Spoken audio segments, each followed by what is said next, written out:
Good evening all, and welcome. Tonight, before the video begins, I want to tell you about a very special YouTube channel called the 80s Slasher Librarian. It's where horror literature is resurrected. A plethora of their favourite slasher books have found their way into novelizations and tie-in books, which sadly, for the most part, are out of print. But fortunately, the 80s Slasher Librarian breathes lost life into these books through audio narrations and voice acting.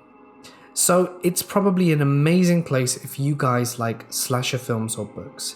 They work really hard over on their channel, and I think a lot of you will probably enjoy it. By the way, this is in no way paid or sponsored. They're just a really cool channel that I think a lot of you will like. I've left the link in the top of the description if you would like to check it out, and I've listened to some of their stuff and I think it's really good. So check it out if you like, guys. But for now, it's time for you to get comfortable and let the darkness take control. This all happened a few months ago. My friend had heard that the northern lights might be visible in our area and asked if I wanted to go for a drive out into the country to see if we could catch a glimpse.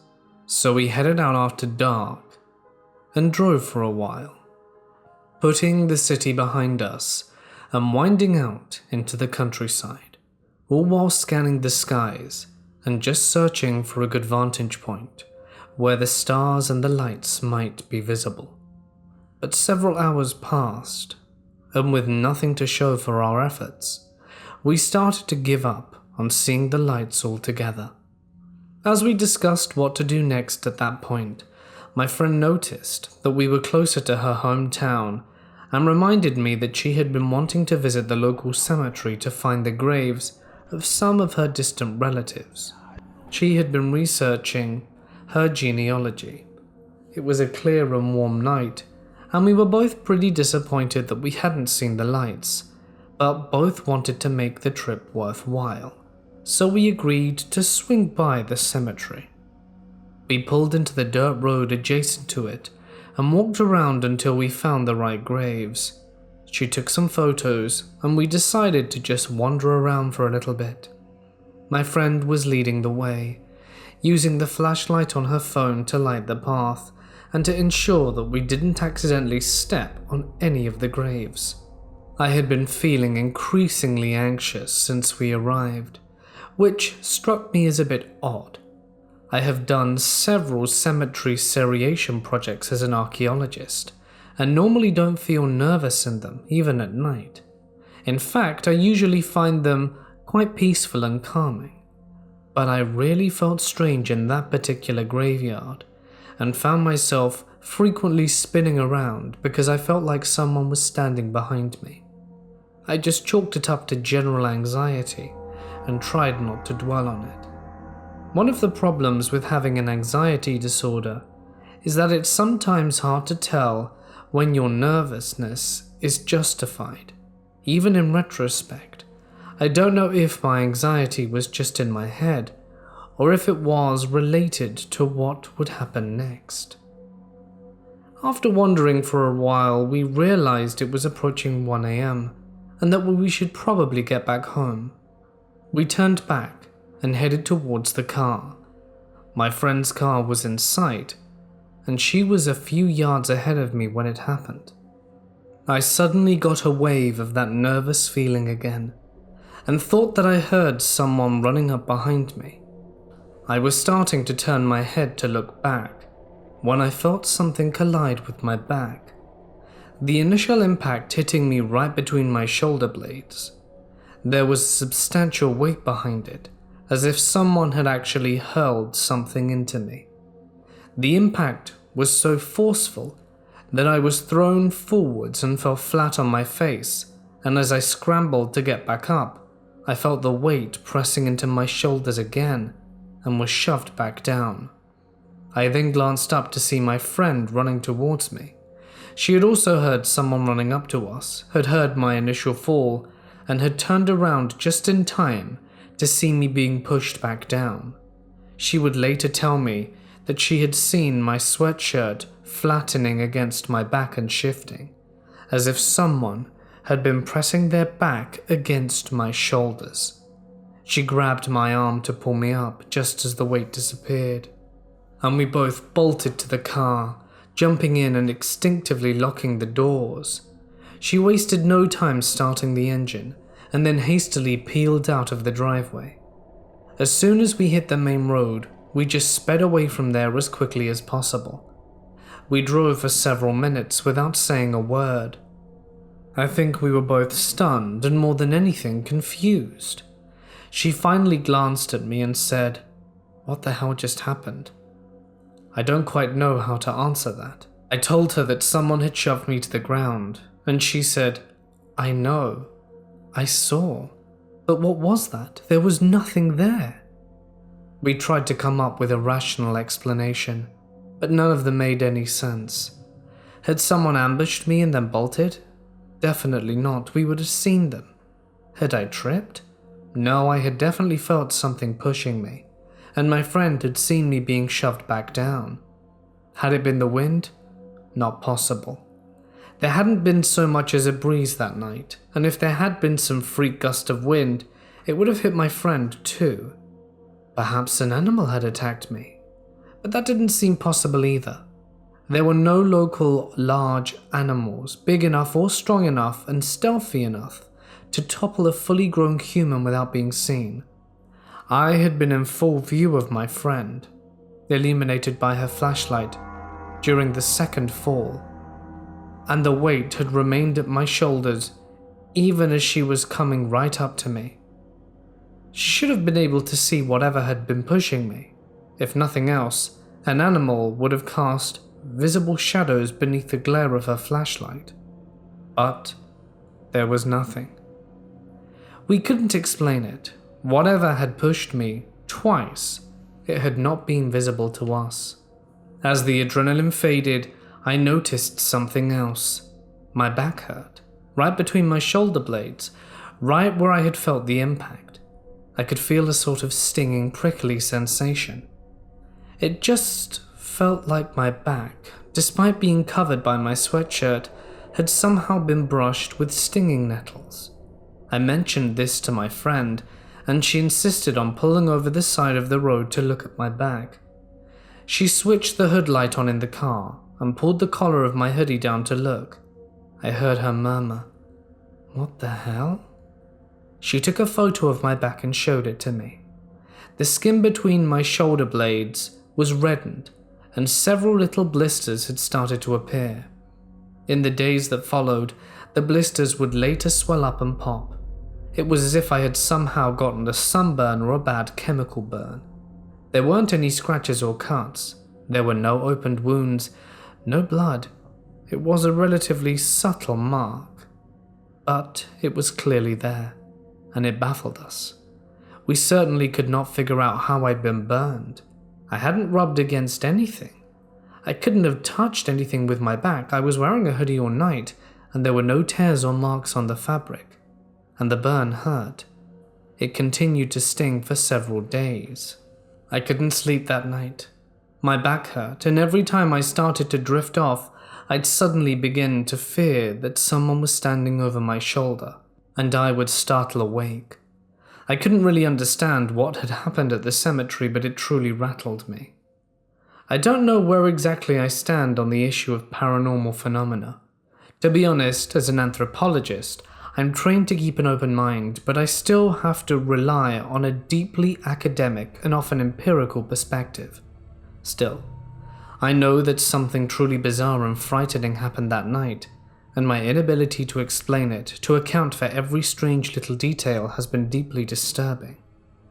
It's also been especially difficult to grapple with because I already have PTSD from a previous assault, and there is something profoundly unsettling about the fact that in this instance, there is nothing I could have done to defend myself, and with no clear explanation for it. There is no way for me to prevent something like this from happening again, and I can't cope with a fear that I cannot begin to understand. It's also begun to affect my dreams. I've had several odd nightmares since the incident in the cemetery, dreams that are oddly similar to the nightmares that I've had for many years while growing up.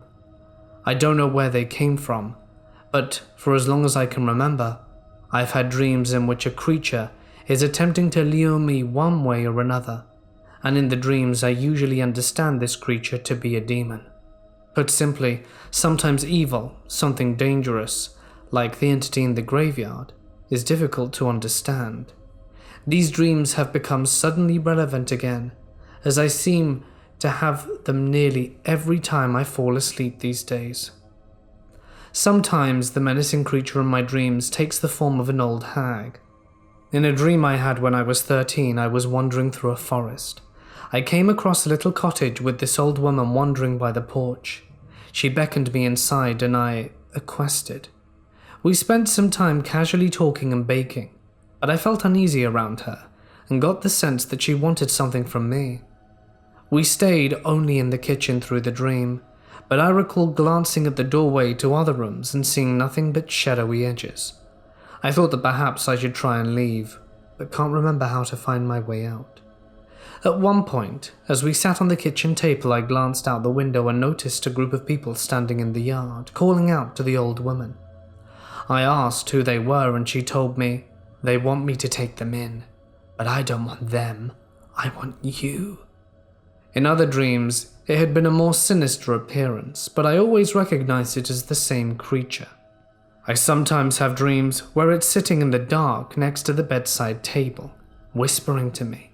It has a shadowy appearance with long lanky limbs and empty eye sockets, teeth made of razor wire, and blood or wine gleaming on its lips. In those dreams I can hear it whispering, but can't understand what it's saying.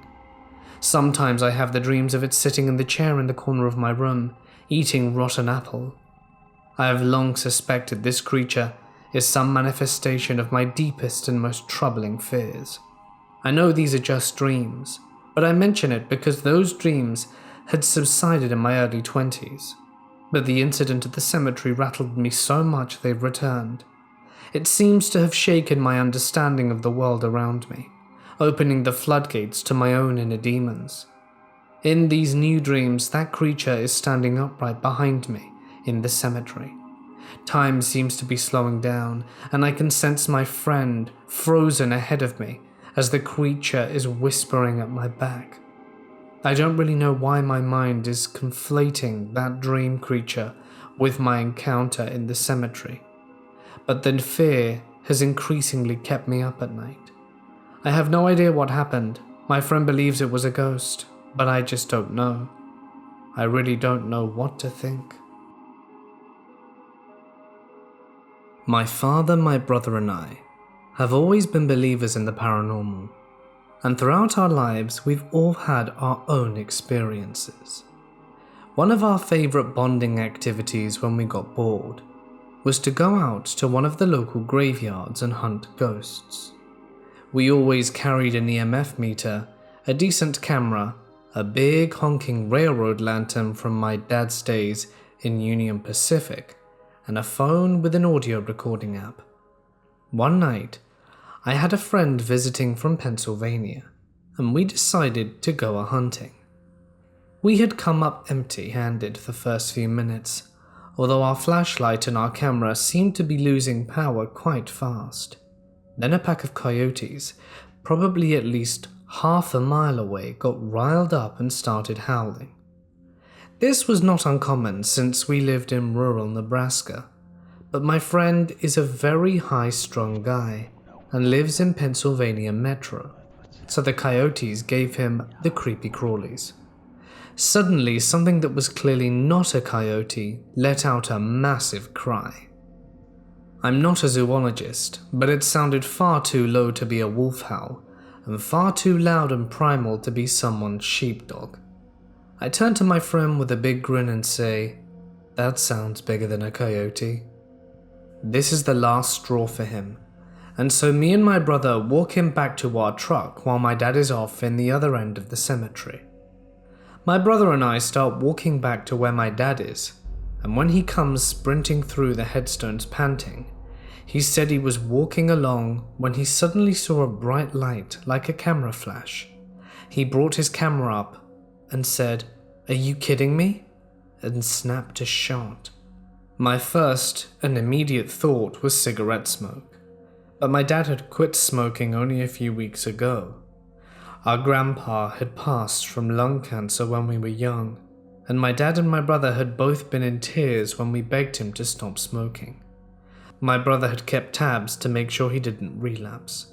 The picture isn't great quality, and it's far easier to analyze in full resolution. My dad is convinced that the wisp to the left is the arm of the apparition reaching for him, and the head and torso are on the right. Even when we aren't with him, my dad goes out on his own. He has a job as a night shift trucking dispatcher, and when he's bored he'd use his breaks to walk a graveyard and record EVPs. He never caught much of anything, until one day he found a fresh grave. It was a rain interment, and he started reading off the gravestone and asking why it was so fresh. He mispronounced the woman's last name and quickly corrected himself. It was only later when we listened to the audio that we heard an annoyed mumbling in the background after he mispronounced her name. It definitely had an "I'd like to speak to a manager" kind of quality. He was alone in a prairie graveyard at 3 a.m. with hardly even a gust of wind. The only explanation is that someone was very annoyed he couldn't get their name right. The most exciting of my dad's graveyard adventures, though, was that one time that something followed him home. This happened about 14 years ago. My boyfriend and I went to a graveyard one night because he told me a story about how he had seen something there. He didn't really want to take me, but I insisted. He said that he had heard stories about the place, and if you go there and sit there every night, you'll eventually see it. He said he had finally seen the thing for himself on the third or fourth consecutive night he visited. It was man-like and grey, but he only caught a glimpse of it and never went back afterwards. I remember him saying he had car trouble when it appeared also. I couldn't resist. I wanted to see it for myself. On the third night we saw it. We were sitting in the dark, with the moon being our only source of light, and we both suddenly got creeped out for the first time since we'd been visiting. We changed our minds about the whole thing and decided to leave and never return. But lo and behold, my car, that's never had any trouble before or since, wouldn't start. My boyfriend was driving that night and kept trying, and it did eventually start up. When the headlights came on full force, we saw it standing right in front of the car.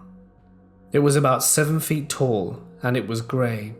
In fact, it looked like a moving statue to me. It was kind of bent over, just looking into the windshield at us, and we were freaking the hell out. Finally, it kind of shifted and the car started. The thing darted off so quickly. I knew that if it came to the side windows, we'd both be toast. It was so fast, but it just stood to the side of the car watching us drive away.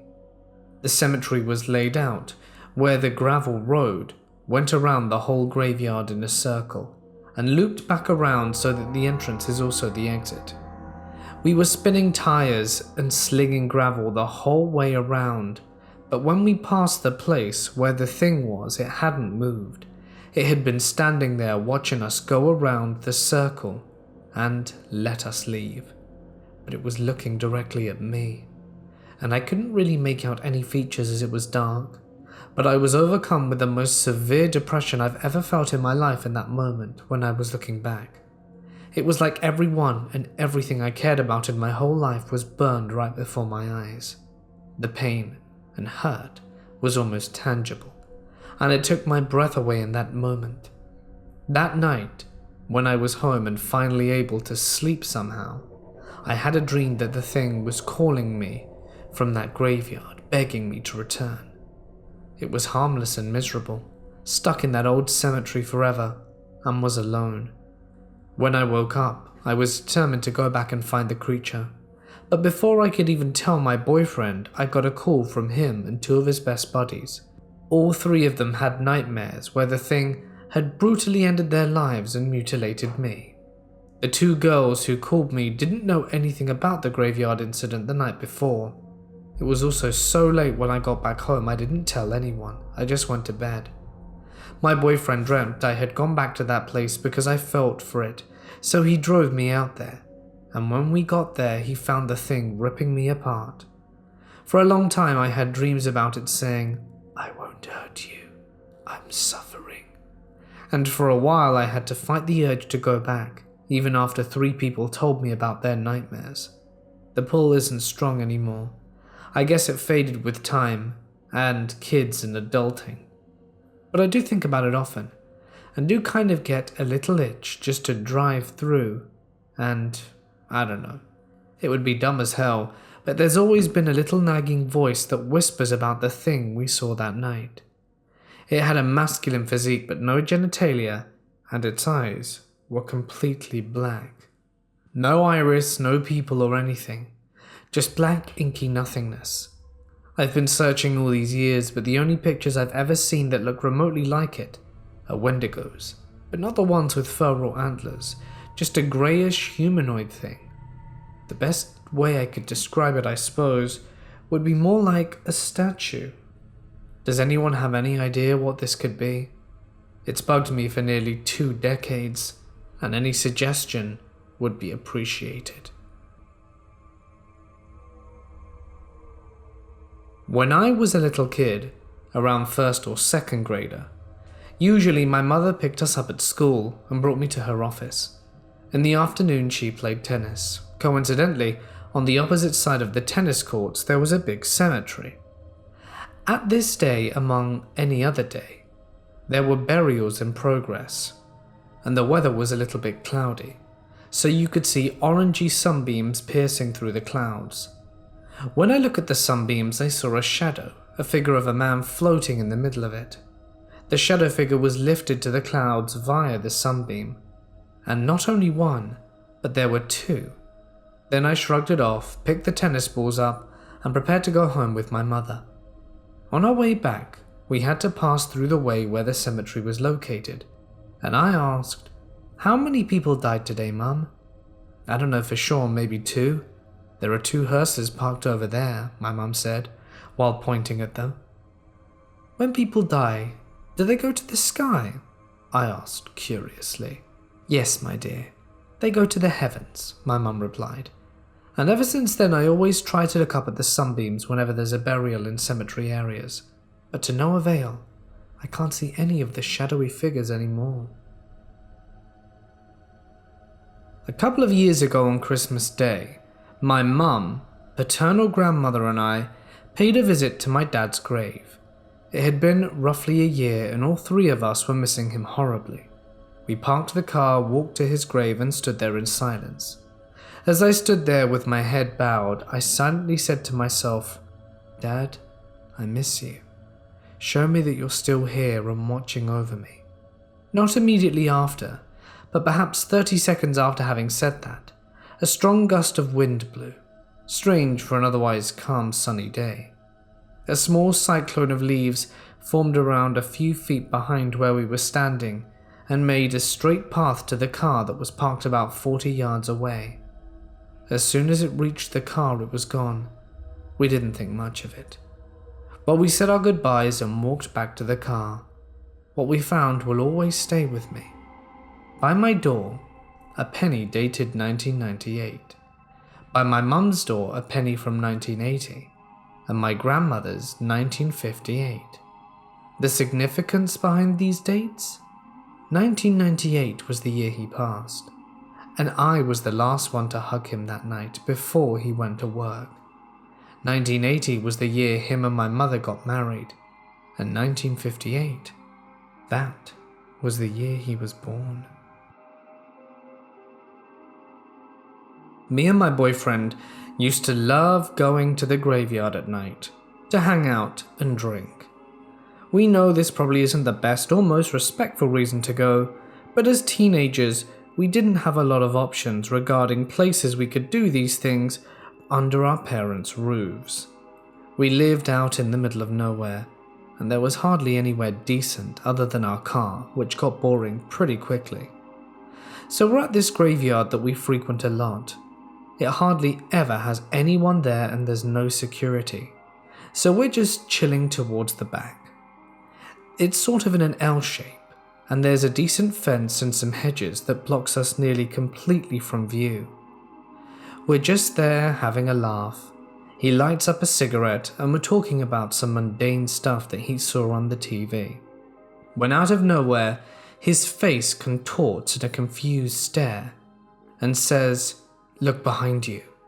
I look and see nothing. I look back, about to give him a confused look, when he just gets up, drops the cigarette, doesn't stamp on it, and runs. I start shouting at him, asking what the hell he's doing, and naturally, quickly gather my stuff up and walk his way. I don't understand why he's running, and I look around me and see nothing, so I'm leaving but with no urgency. When I reach the car, he's panting like he's ran a half marathon, and I ask him what the hell he was up to and why he fled.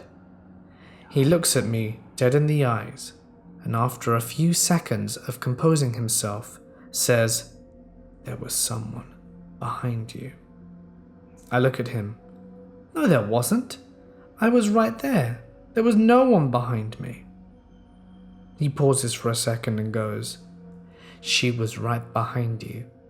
I don't know how to describe it, but she was pearly white and floated right behind you."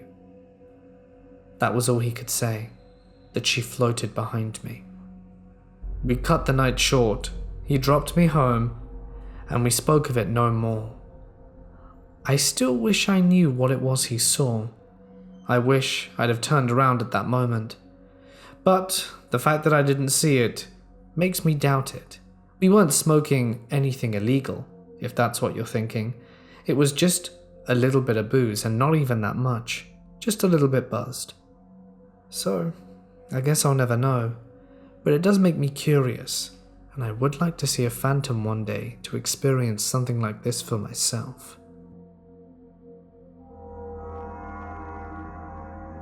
Me and my friends love to go exploring out in the middle of nowhere. One friend had a tip-off that there was a really cool and undisturbed place, an abandoned graveyard complete with several mausoleums that could be ventured into. He said that one of them had the door unlocked, courtesy of one of his other friends, and that it was a cool place to look around.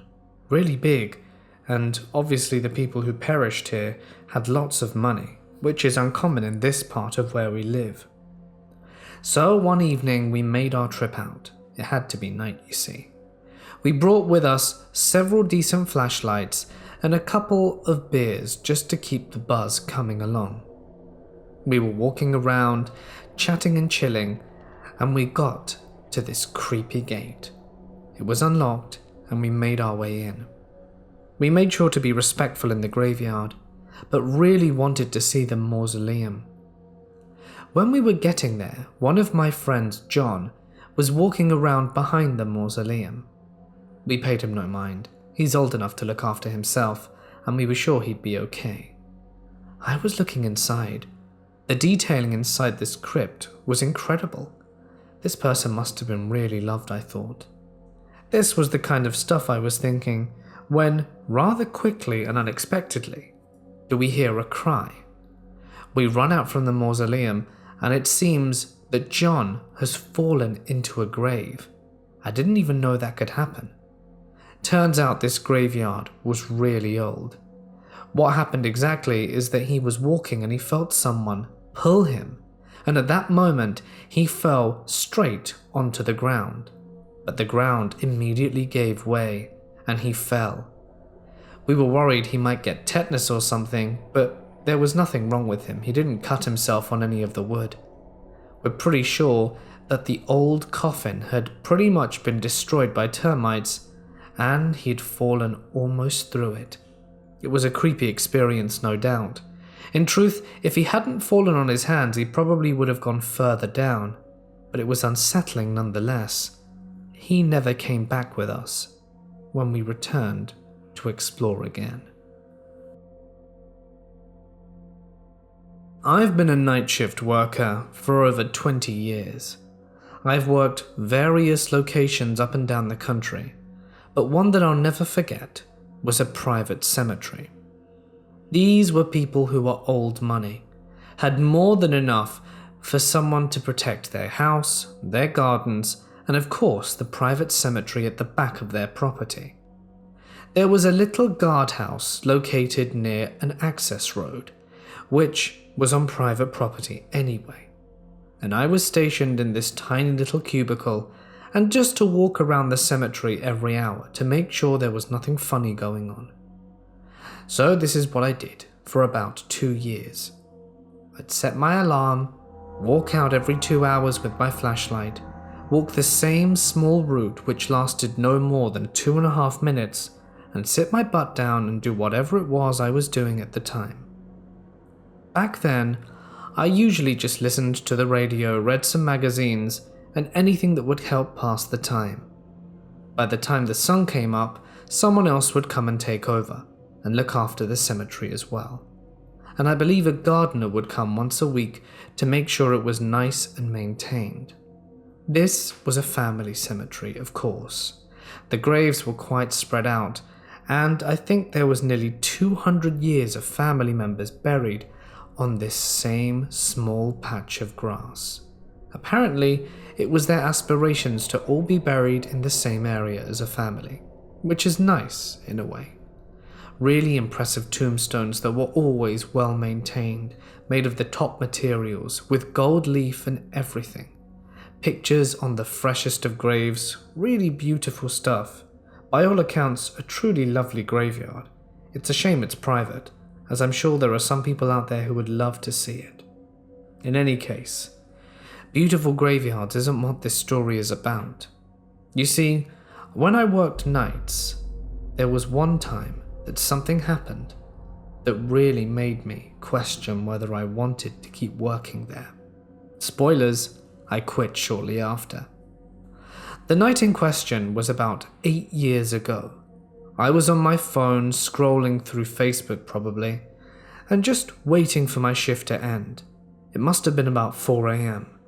I was expecting light to come fairly soon, as it was summer, and I was ready to go home, have a shower and pass out. I look at my alarm, and even though it's a few minutes early, I start making my way round the cemetery. I just look around as always. Nothing has changed. Every leaf is in its place, every blade of grass is still, and every tombstone is the same. But something this time is different. I hear something. It sounds like footsteps coming from behind me. I turn around quickly, my flashlight pointing down the path, but there's nothing. Nothing visible to my eyes anyway. But the sound, the stomping of boots, it sounds like, is very pronounced and making its way down the path. I shine my flashlight in all directions, and the sound carries on coming my way. By the time it nearly reached me, I legged it all the way to the security house, and I'm pretty sure that I ran right through it, because not a second into me running did I get hit by a wave of cold. I don't really know how to describe it. It was like I was inhabiting a space that I wasn't meant to be in for a split second. But the moment I kept on running did it go away, and I kept on going. I didn't carry on my rounds that night. I occasionally peeked out the window just to make sure that I wasn't losing my mind. I didn't think anyone was there, not anyone I could see anyway. I think it's important to point out that I am a very skeptical person. I've had friends who also do night shift work tell me stories about strange things that have happened to them. And I'm always the first one to call out BS. In any case, I returned to work the following night, convinced that I must have had some momentary lapse of fear, judgment, whatever you call it, and that it never really happened. I'd spent the whole day telling myself that was the case, and I was believing it. But at about the same time that next day, when I was making the rounds again, I didn't hear those bootsteps, oh no. I heard someone whisper in my ear, "You don't belong here." It was a small, female voice, almost like that of someone's grandmother. And just like that, I soiled myself, ran to the guardhouse and didn't leave. When my shift was over, I walked up to the main house. I was quite friendly with the owner back then, and said to him, "Look, Barry, I've been working here a number of years, and honestly, I think it's time for me to move on." He was cool with that. We're still buddies and occasionally drink to this day. But the real reason I quit, between you and me, was because of that voice and those bootsteps. I've carried on working night shifts and have never experienced anything remotely similar to that again, and I'm glad of it. I'm not sure if it was a ghost or whatever, but nonetheless, I'd rather never find out. This just happened in October, and was the first encounter I've ever had with something paranormal during the day. I was on vacation with my parents in Salem, aka Witch Town. For as long as I can remember, I've been fascinated with creepy and spooky things, especially in the Salem witch trials. Hell, I even collect original pictures from the late 1800s and early 1900s. So when my parents gave me a choice between Salem or Rhode Island, you can bet where I decided to go. It makes it even better that we were there for Halloween. Our original plan was for the week of Halloween, since where we were staying had rooms available. But my dad and I were also going to a concert on November 1st, and we didn't want to deal with the rush to get home on time. I meticulously planned this vacation out by the hour, because there were so many places I wanted to visit. One of the places on the itinerary was the Howard Street Cemetery. Originally, I wanted to go to the old Burying Point Cemetery, but it was closed for renovations. For those of you who aren't aware, the Howard Street Cemetery was reportedly the field where Giles Corey was pressed to death during the witch trials. Once we actually got there, I was focused on taking pictures of all the gravestones. I tend to gravitate towards the older or more broken ones, as well as those covered in debris. If I find one like that, I'll usually brush away whatever it is, because I feel like whoever is buried there deserves a little courtesy. This day I ended up doing that by going to a few graves before taking pictures, but when my parents and I were about to leave, I felt something grab my arm. Just so that you're aware, I don't like being touched for multiple reasons. As I was taking pictures, I noticed another woman walk into the cemetery, so I assumed it was her grabbing me. But when I turned around, there was no one there. Even the area around the cemetery was vacant except for the three of us. My parents were in front of me as well, and this grab came from behind, so it couldn't have been them. My mum asked if I was okay, and I explained what happened and told her I thought it was a woman, the one who walked in earlier. She said she left a while ago. I was confused because my mum was basically dragging me out of the cemetery, because she doesn't mess with the occult or anything dealing with spirits. The grab wasn't even forceful or angry, it was more gentle, as if they wanted me to stay. I've been trying to come up with a theory as to how this could have happened, and I have a few. One is that one of the spirits roaming the cemetery was glad for my company and didn't want me to leave. And the other is that maybe it was someone who was just glad to see someone else taking an interest in not using the cemetery as a drinking spot. I live in Lompoc, California. I also live across the street from the cemetery. I used to hop the fence on one side of the cemetery to go to a friend's house who lived on the opposite side. If I went around, it would easily be around a 4 to 5 block walk to her house, so yes, I used the cemetery as my route. The keeper of the grounds who lived there called the cops on me several times, so I stopped. I also have been driving for years now, so there's no need anymore.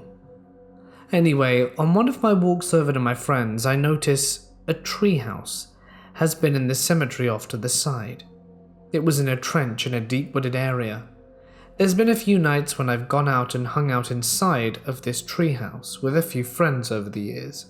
However, every time I went, I would see spirits. Yes, I was scared many times, but seeing my friends happy and enjoying themselves made everything worth it. Except one night in December 2018, when I had brought new friends with me. During this time, I was going through a lot and kind of going through a bad group of friends. I brought some to this treehouse. Like I have mentioned, I see at least something, but it's only for a few seconds. This time, however, I saw a rather large man, kind of burly yet completely transparent. I feel him before I see him. I feel how sad and lost he is, but I can feel how gentle his soul was, and he was only looking for help. Since I could feel him, I started hearing footsteps, breaking twigs, leaves and such. My friends hear this too. I look over and I see this man, and all I can feel is how confused he is. He starts walking up, but freezes once I saw him. I yell out to him that it's okay, and we're not gonna hurt him. I told him he's okay being here if he wants to stick around, but then my friends wanted to leave as they were quite freaked out. I walked around a bit, and he walked in front of me and disappeared. I don't think I really helped him considering I didn't have the chance, being with that group of friends and all, but I could feel how gentle he was. Sometimes I feel that gentle presence whenever I visit the graveyard and I think of him. Today I went because today was the anniversary of me losing a friend, and I felt that gentle presence when I visited the graveyard today. Hey guys, it's Mort here and thank you so much for listening. Cemeteries are certainly spooky places. Funnily enough, the secondary school I went to had a cemetery really near it, so I was always within a very close proximity to it. Funnily enough, it was also opposite the local hospital, so as you can imagine, it was, if you didn't make it, you know where you're gonna go. Yeah, no, that's kind of grim. But in any case, it was, I never really found them scary, to be honest. I don't know if you guys thought, oh no, cemetery's scary. Never found them scary before. I still don't think I do find them scary. I read in a book somewhere, I used to have, I hope I still have it, this book about ghosts. It's one of the things that inspired me growing up to want to find out and research and do all this kind of stuff. But it said that cemeteries more likely than not are not going to be haunted, as the places that are going to be haunted is probably going to be the people's last, somewhere important to them, somewhere meaningful. So if someone died in their own home, it's more probable they'd want to haunt their own home than where they're buried. But, I guess ghosts and people are different, and because creepy stuff happens. But yeah, it was an interesting experience. I've never thought, if I go into a cemetery, I'll probably see a ghost. I thought it's more likely that I'd see one in a hotel or a haunted house or something like that. Anyway, that's just my 2 cents. Not discrediting any of these stories, by the way. I'm just saying that if you're looking for ghosts, probably better places than cemeteries, but that's my opinion from someone who's never even seen one. So, what do I know at the end of the day? Alright then guys, well I hope you enjoyed tonight's video. As always, I'd like to give a huge thank you to our amazing patrons for their continuous contributions. If you'd like some prizes, private content, and yeah, just being thanked at the end of every video, you can find a link to Patreon in the description. I've actually got some creepypastas that I narrate over there that you've probably never heard me narrate before. I try and do a little exclusive every so often. And if anything has ever happened to you that's quite creepy and you would like to share it, the links to my Reddit and my email are in the description. I'm going to leave it there for now though, guys. Thank you as always. Stay awesome, and I'll see you in the next one.